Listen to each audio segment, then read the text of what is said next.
We see it a bit on ourselves as a society. That's how it always is. There's a kind of like if there's a war and we get a blow, the people awaken, and a moment later we forget about it, it disappears, and we're back to our day-to-day life. Right. It seems that it's endless. No. You just have to count for it to be 10 plagues. Yeah, we have to experience so many plagues. Yeah, 10. It's according to our inner qualities, according to the 10 sfirot. And can't we make the process shorter? We can hasten it. We can't make it shorter, but we can hasten it, meaning we can hasten time, but not to shorten the situations, meaning I can't skip over the states that I'm experiencing, because each and every state is the correction of the will to receive, for it to already be in order to bestow, and to relate nicely towards others, and to rise above my ego, and so on. What is this ego afraid of? The blows, only the blows, the problems, the troubles, because it's the will to enjoy. The will to enjoy is afraid only of suffering. And this is why this is the process. Yeah, it sounds kind of primitive. That's all there is. All in all, 1 or 0, like in a computer. But look at everything. This is how our entire nature is. That's how a simple atom, look how simple an atom is, but the complexity of the things that we have. Suppose the first plague where the Nile turns into blood, what does that symbolize? Oh, this I don't know how to explain. I can say, like in the wisdom of Kabbalah, but to start explaining it, because a person has to feel the spiritual qualities, and then he will understand what blood is. In Hebrew, dam, coming from the word domem, still. It's the malchut, it's the greatest, lowest will to receive that turns silent, dumama, and then this way it can't flourish, but on the contrary, everything that belongs to it is swallowed inside it, and therefore it's dam, blood, and it's gvurot, judgments, that their form is red, it's blood.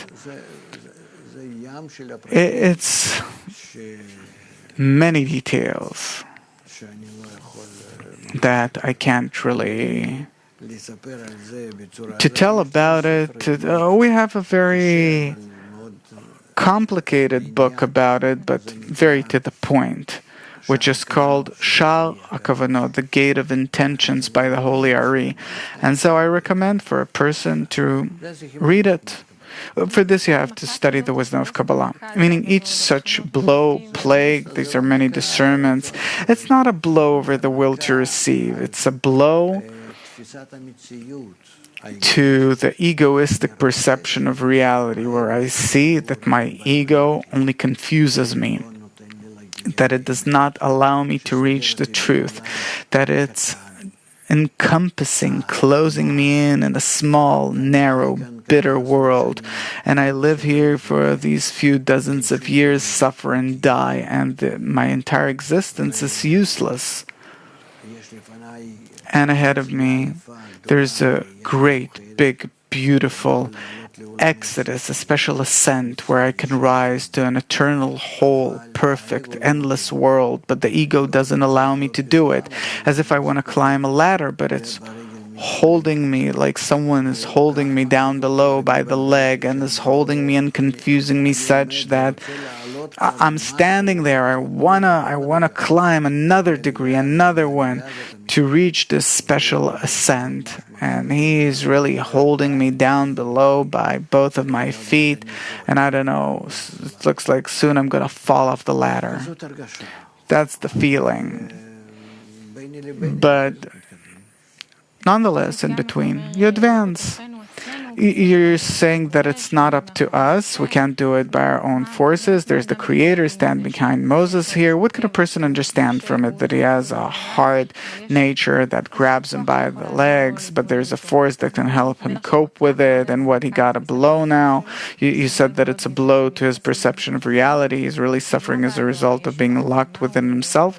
What does his salvation come from? How can he get out? That from time to time, every time, he is advancing towards the Creator, because every blow is a blow to his ego. And even though that it pains him, because up to half of the blow he's connected to his ego by a certain quality, and then he feels that the blow is to him, and from half of the blow and on he feels that this blow came in order for him to separate from his ego, and then he becomes free as a result, and he's happy that he got the blow. Meaning the fact that he understands why is it happening, it makes things much easier.